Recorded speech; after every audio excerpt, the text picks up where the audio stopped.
it's not the local community that's against it. It's the politicians. Because they're all bought and paid for. As soon as they get reelected, you don't see them anymore. They disappear back under the rug. You don't see them out doing anything. They're not out in the community. Are you talking about from a state level or? All levels.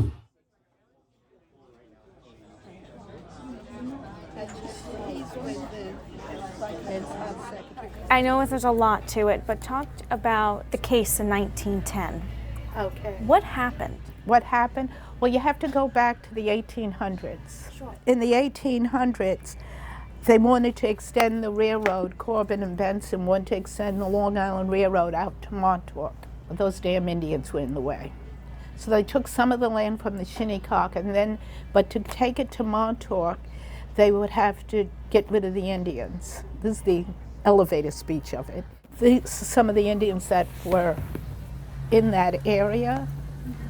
There's Stephen House, Pharaoh, and the Fowler family. Sure. And my grandmother was a Fowler. And during that time period was the Gilded Age, the Vanderbilts, the Rockefellers. And they wanted to take the railroad out because the idea was to make it another Miami. The Long Island Railroad, to actually transport people in, the immigrants, by train, they'd have the ships dock, make it a deep water port, and they'd transfer the cargo and the immigrants into Manhattan. They also had discovered the South Shore. That's when they started building the big mansions along the beaches. But the land had once, all that land had once belonged to the Native Americans. Dating back thousands of years, the indigenous people of Montauk originally spoke the Algonquin language and resided in eastern and central parts of Long Island. The Pharaoh versus Benson case dates back to 1906. It was the last of a series of 3 Montauk land claim lawsuits. Wyandanch Pharaoh, chief of the Montaukett at the time, fought for the tribe's rights and ownership of 4,200 acres of eastern Long Island. Arthur W. Benson, a big business developer in New York City, eyed the land, envisioning a playground for the wealthy. With plans to extend the railroad, New York courts claimed the Montaukett tribe no longer existed, and that the transactions to purchase the land were valid. Fast forward today, the Montaukett Indian Nation has pushed legislation to reinstate their official New York State recognition. For the 5th time, both houses in New York State legislature have approved the bill, only to see it vetoed by both Governor Kathy Hochul and former Governor Andrew Cuomo. So with 300 and some people in the room, they went through, declared us non-existent, with 300 and some odd natives in the room. And a lot of the names are in the court case of the people that were in the room. But they just took an erase and erased us. That's our trail of tears. If you're Indian, you have brown skin. Yeah, these would be great cousins. And there's at least 30 some people buried in here. They're all Brewsters or extended families. I have a whole list of them on a spreadsheet.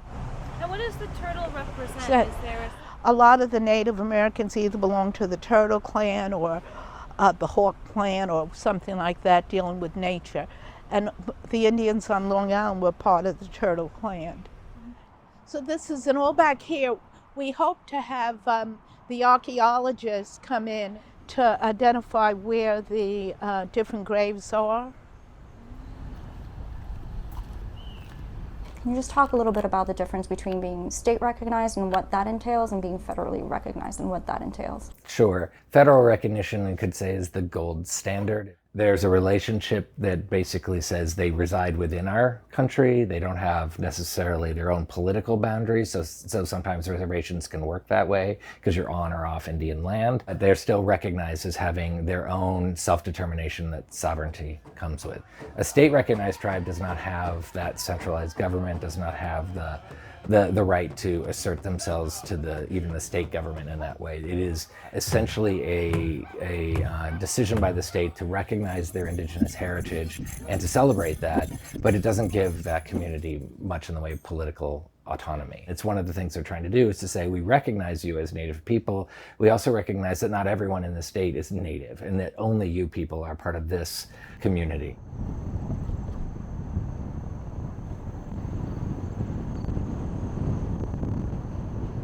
Why get state recognition? The reason I ask is because if you all know each other and you all know that you are Montaukett, Why get state recognition? We want to close the case for our grandchildren and finally close it. We get nothing from it. If you're recognized by New York State, if you don't have health insurance, you can get health insurance. The Child Welfare Act would benefit us, but I haven't heard of a case where some child is coming up to be adopted. They should be offered to an Indian family first. In the last 20, 30 years, I haven't heard of a case that involves us. And those are the only two benefits. Because we don't have land is a big issue too. If you have a piece of property, or you're on land, or you're on a reservation, they look at you a little bit different and say, well, you know, you're not as much of a threat, because they'll recognize you, well, okay, well, they've already got land, so we don't have to worry about them coming after land. So we'll give them the recognition, and we'll give them the little, you know, things that the government throws your way when you get recognized.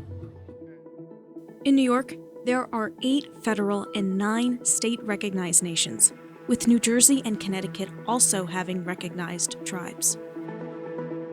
Those tribes that have been successful, from start to finish, how long does that process take? That's a good question.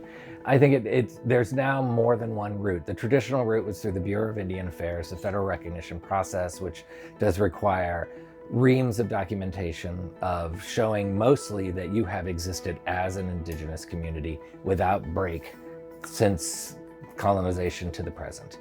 Other ways that they've used that to define other groups is they said, do we have a treaty with you in a more recent era, and can you show continuity from there? 1700s, 1600s.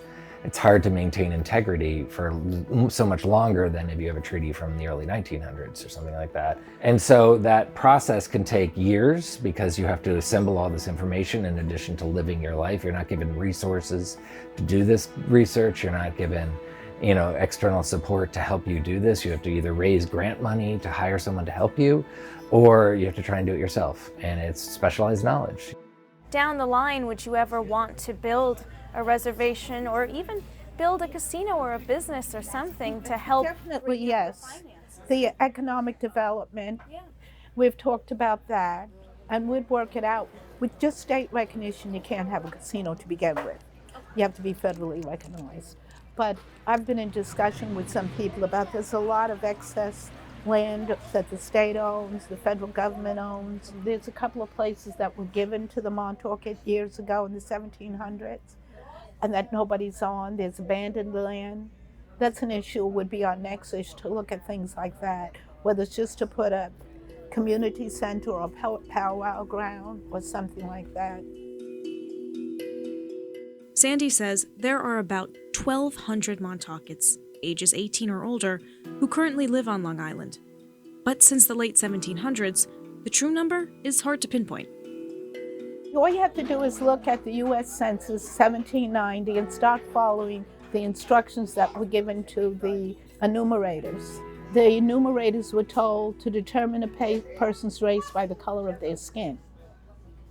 And we never looked white, most of us. For quite a few years, it stated if you're Indian and white, then you're considered Indian. If you're Indian, you have brown skin, you're not considered Indian. What were you considered?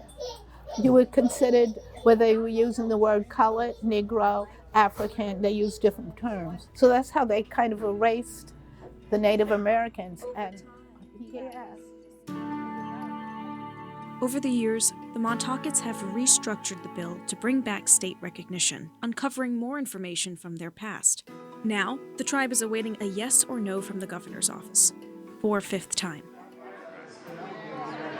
Are you hopeful for this round? Know that these individuals again will play. Realistically, it's not going to happen. Are you hopeful that it's going to pass? I think it will pass this time, but if it doesn't, we're still going to keep trying. And then if it doesn't pass, we'll make the decision about suing.